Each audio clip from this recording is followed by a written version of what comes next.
Welcome back, everybody, to Everyday Off-Road. If you're new here, I'm Mike, and today we're going to be working on Project Jaybird again. We reached a new milestone in the last video. That would be getting the Firebird's 2.8 power plant out and the transmission. And, well, that's long gone now. That scrapper took it. Thumbs up to my scrapper. And today, well, we're going to try to reach another milestone, and that's getting that 4-liter that's been sitting around here for the longest time, getting the 4-liter automatic transmission and transfer case shoved underneath the bird. So, without further ado, let me show you what we got.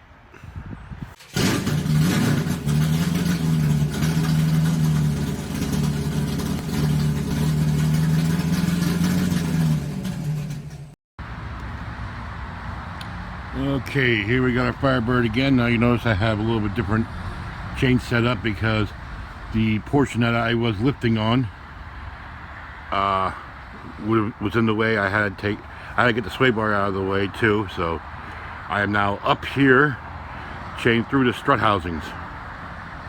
Now, mind you, there's not a lot of weight here, so I'm not too worried. I'm not too worried about that.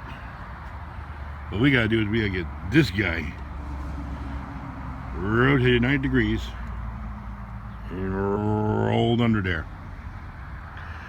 So let me bring you guys back, because there's going to be a lot of grunting, swearing, and grabbing of sore body parts when we start moving that, because it's just me, and I have nothing here to lift it up with, nothing to push with, nothing to pull against, nothing. It's just me.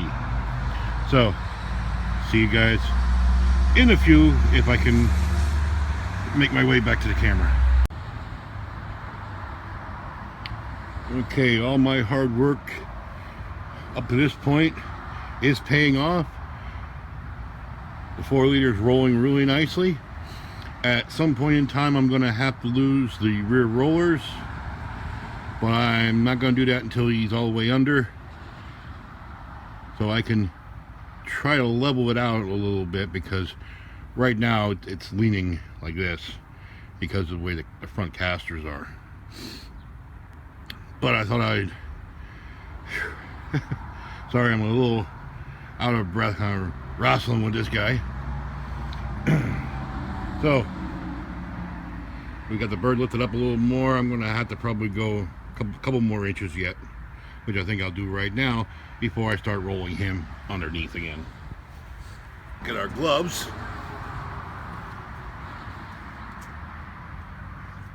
And see how well he wants to cooperate. Sorry if I blocked the camera. If I block it too much, I'll just edit it out. There's only one take on this.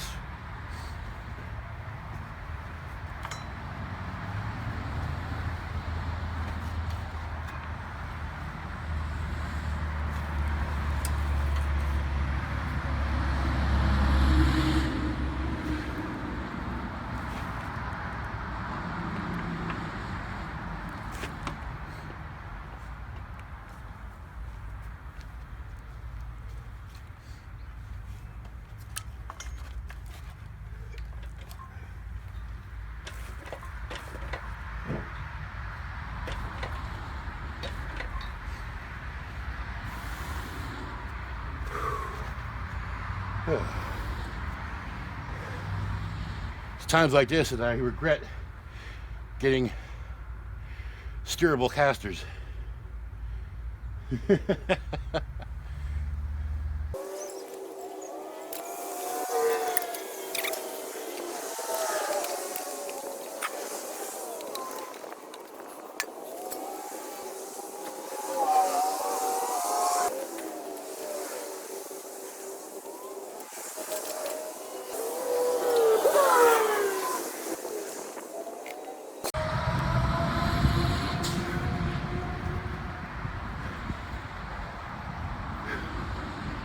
Now we gotta lose those rear rollers.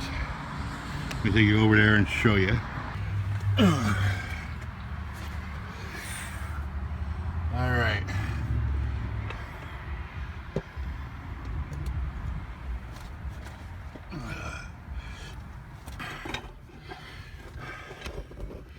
Right there.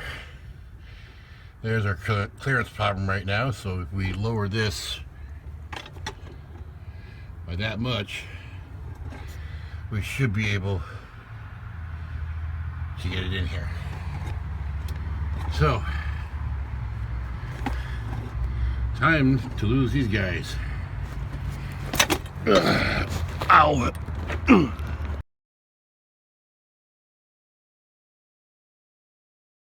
Okay, we're at it again, day 2. Yesterday we were able to lift the Firebird up and start sliding the engine under. At the end of the day, when all was said and done, we had to remove the casters from our engine dolly so we could lower the engine down. So let me show you what we have so far and what we need to get done today, because we're on a bit of a deadline. We're getting a winter storm tonight and high winds, and I don't want this Firebird hanging from a come along. So get you guys spun around and show you what we got right now. All right, we got the motor there. You notice the tires are all wonky on the cart. Well, it wasn't the greatest design, but our rear casters are off. We are sitting down a lot lower in the back. I still have the jack underneath the other side, so I gotta pull that out. That should drop a couple inches there. Our main problem, see if we can get you guys down in there. Yeah. That steering box, it's in the way. It needs to come out. But Pontiac, in their infinite wisdom, decided it needed a cooler for its power steering. I got power steering cooler lines over here.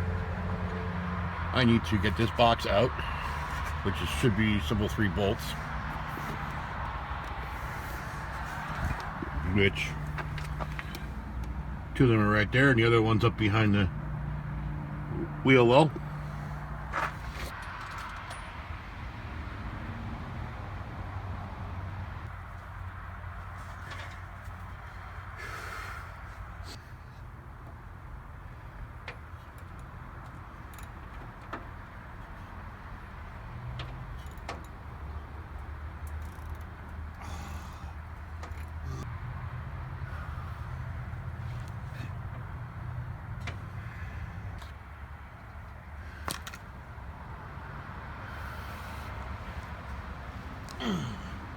Alright, as you can see, it is quite the tight fit. And you can see over here. Let's see if we can show you. Power steering pump, I got that bracket right there, I cannot take off. Power steering pump going very close to that. And over here, see my drag link or idler right there? I gotta take that off. What I just took off down here was the power steering cooling line, which is a stupid idea. You ain't gonna need that with this engine. So bring it back when I got that idler off. Okay, idler arm out of here. And sadly, well, my camera is telling me it's low battery and it takes a while for this thing to charge back up, and I don't have the time. I don't have the luxury of having the extra time to wait.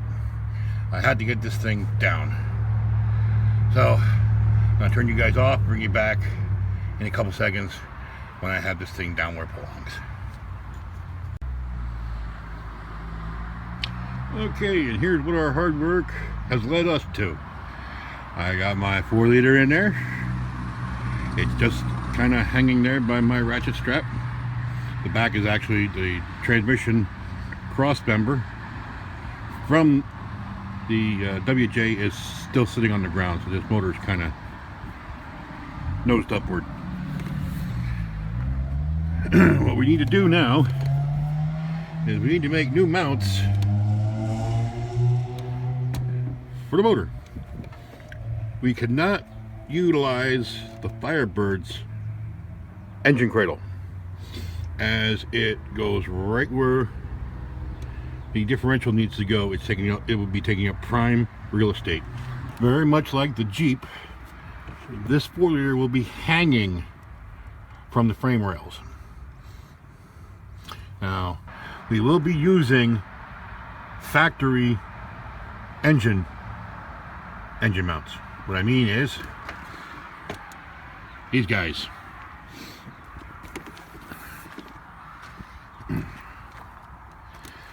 These guys bolt to the side of the engine block. I need to make the piece that goes from here to the Firebird. You will see. But right now, this motor is sitting rather low. I need to get these guys on, and I need to start fabbing up my mounts to get that up where it belongs. I also need to lift up right there. Maybe see that right there. That's my transmission cross member. I gotta come up about a good foot. As you can see, yes, we're almost on the ground here yet. We gotta come up a good 8 to 10 inches.